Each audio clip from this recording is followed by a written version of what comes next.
ये देश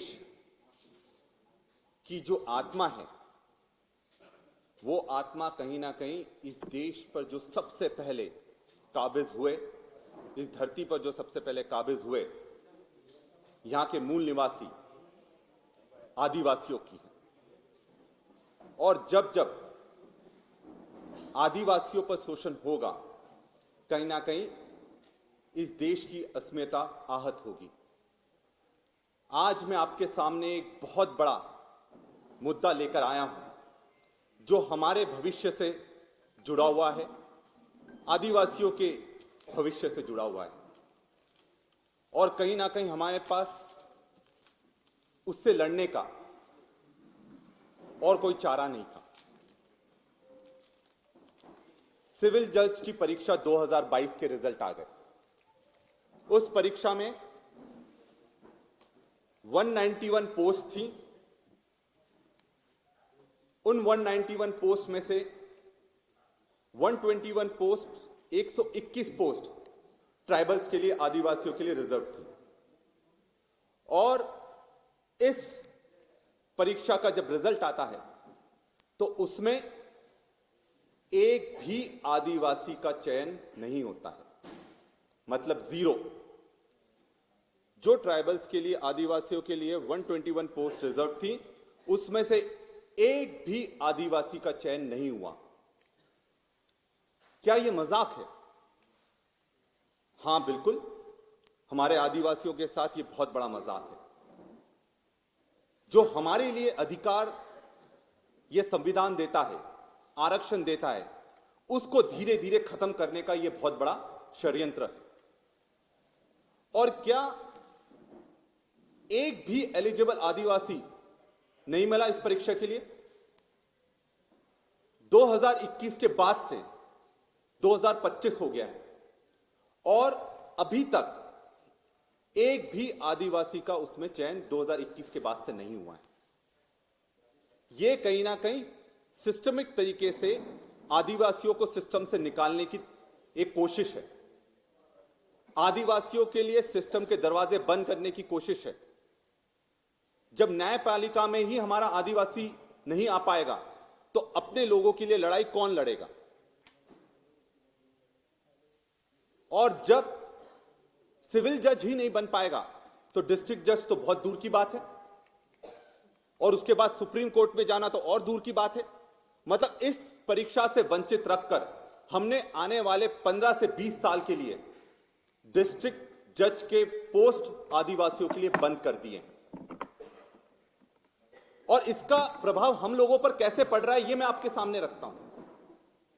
जब सही जजमेंट नहीं होगा हाई कोर्ट में, सुप्रीम कोर्ट में, या हमारा रिप्रेजेंटेशन रखने के लिए कोई वहां नहीं रहेगा, तो लैंड डिस्प्यूट्स कैसे सुलझेंगे?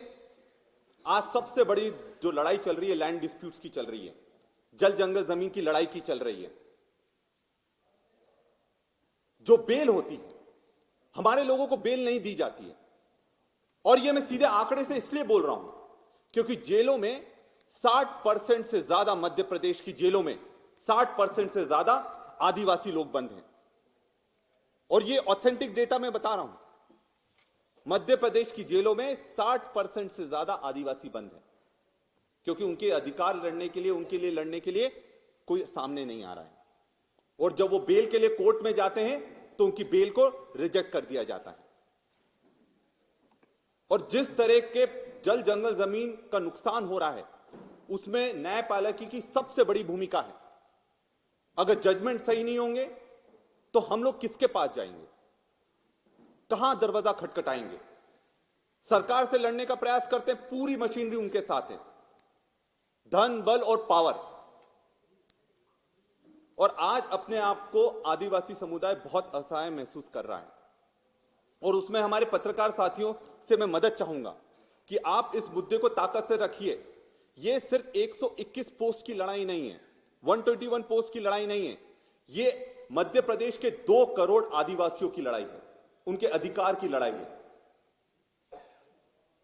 क्योंकि धीरे धीरे उनको रोजगार से वंचित करा जा रहा है, उनको न्यायपालिका से दूर करा जा रहा है, उनको आरक्षण खत्म करा जा रहा है। उनकी शिक्षा खत्म करी जा रही है। यह सरकार बड़े बड़े दावे करती है कि हम हॉस्टलों के नाम बदल रहे हैं, न्याय पुरुषों जो बड़े बड़े महानायक है उनके नाम पर रखें, आप रखिए, पर वो महानायक किस चीज के लिए लड़े, उस चीज के लिए भी तो लड़ी है। बिरसा मुंडा, टांटिया मामा, ये जमीन की लड़ाई लड़ी इनने। और आज सरकार क्या कर रही है, धीरे धीरे जमीन पूरी अडानी को बेचने का काम कर रही है। अभी आज के दिन में जब हम यहां बैठे हुए हैं, सिंगरौली में बहुत बड़ा आंदोलन हो रहा है, वहां पर पेड़ काटे जा रहे हैं। आज मैंने वीडियो डाला सोशल मीडिया पर, उसमें जबरदस्त गुस्सा है समाज में। और वो पेड़ कैसे काटे जा रहे हैं, 1500 से ज्यादा बल, पुलिस का बल वहां तैनात कर दिया गया है, पूरी छावनी बना दी गई है और किसी को वहां जाने नहीं दिया जा रहा। और पूरे कोल माइन के चक्कर में पूरे के पूरे जंगल पूरी तरह से बर्बाद करिए जा रहे हैं। क्या यह सरकार को जनता ने चुना है कि अडानी जी ने चुना है? यह चीज स्पष्ट होना चाहिए। उनकी जवाबदेही अडानी जी के लिए है कि जनता के लिए है? यहां मध्य प्रदेश का मूल निवासी कौन है, अडानी जी हैं कि आदिवासी? और इसी की लड़ाई लड़ने के ये बिगुल के रूप में हम लोग यहां आप सबके सामने आए हैं। और यही नहीं, जल जंगल जमीन का कैसे नुकसान हो रहा है वो भी मैं आपके सामने बताना चाहूंगा। ये लेटर है, ये सरकार का लेटर है। इसमें कहा गया है कि नर्मदा पट्टी के 6 किलोमीटर को खाली करवाने का ये लेटर है, सरकार की तरफ से जारी हुआ, ये मैं जारी नहीं कर रहा हूं। 6 किलोमीटर जब आप खाली करवाएंगे, आप बड़े बड़े माफियाओं को तो रोक नहीं पा रहे हैं, वहां माइनिंग चल रही है, पर जो लोग हमारे वहां पर रह रहे हैं, बहुत लंबे समय से रह रहे हैं, उनको खाली करने के लिए आपने ये लेटर जारी कर दिया। पूरी नर्मदा पट्टी इससे प्रभावित हो रही है, 6 किलोमीटर से ज्यादा का एरिया है ये, कहां जाएंगे वो? उससे पहले आपने सरदार पटेल अभ्यारण्य के रूप में खातेगांव, विदिशा, बुधनी पूरे क्षेत्र खाली करवा रहे थे, 70 से ज्यादा घर तोड़ दिए थे। अभी कुछ दिन पहले आपने जनजातीय गौरव दिवस मनाया। मैं उनसे पूछना चाहता हूं, आदिवासियों की शोषण हो रहा है तो किस बात का गौरव? अगर मध्य प्रदेश में सबसे ज्यादा आदिवासी हैं और यहां पर ही आदिवासियों को सिविल जज की परीक्षा में 1 सीट पर चयन नहीं होता है, तो इसका जवाबदार कौन है? सरकार अपनी जवाबदारी लेगी? क्या उनके एजुकेशन के लिए जो करना चाहिए वो कर रहे हैं? क्या उनके जो सिस्टमेटिक डिस्क्रिमिनेशन हो रहा है, उनका बायस हो रहा है, उसको दूर करने के लिए सरकार कुछ करेगी? और एक और इसमें बड़ी बात मैं आपको बताता हूं, यह नियम है कि जब लंबे समय तक आरक्षित पद नहीं भरे जाएंगे तो उनको नॉट सुटेबल फॉर पोस्ट कर डिसॉल्व कर दिया जाएगा पोस्ट को, यह नियम है। तो क्या आप ये जो 100 धीरे धीरे आपने जो ये सिस्टमिक तरीके से इनका चयन नहीं कराया, धीरे धीरे आप ये पोस्ट पूरी तरह से अनरिजर्व कर देंगे? तो जिसका अधिकार था उसको कहां दे रहे हैं आप? और सीधी जैसा जब कांड, जो पेशाब कांड मध्य प्रदेश में होता है, किसका नाम आता है? भाजपा के नेता का आता है। नेमावर में 5 बहनों को जिंदा गाड़ दिया जाता है, किसका नाम आता है? भाजपा के नेताओं का आता है। नीमच में आदिवासी को गाड़ी से बांधकर रगड़ कर मार डाला जाता है, किसका नाम आता है? भाजपा के सरपंच मनोज का आता है। आदिवासियों को गोली मारी जा रही है, उनको जंगलों से निकाला जा रहा है। ये किस मध्य प्रदेश की हम बात कर रहे हैं? ऐसा मध्य प्रदेश का तो हमने विजन नहीं देखा था, या ऐसा सपना हमने नहीं देखा था। जो चुनौतियां हमारे लोगों को देखना पड़ रही है, आज आपको बता दूं, जो एसआईआर की ड्राइव हो रही है उसमें सबसे ज्यादा नुकसान किसका होने वाला है? आदिवासियों का, जो पलायन पर गए।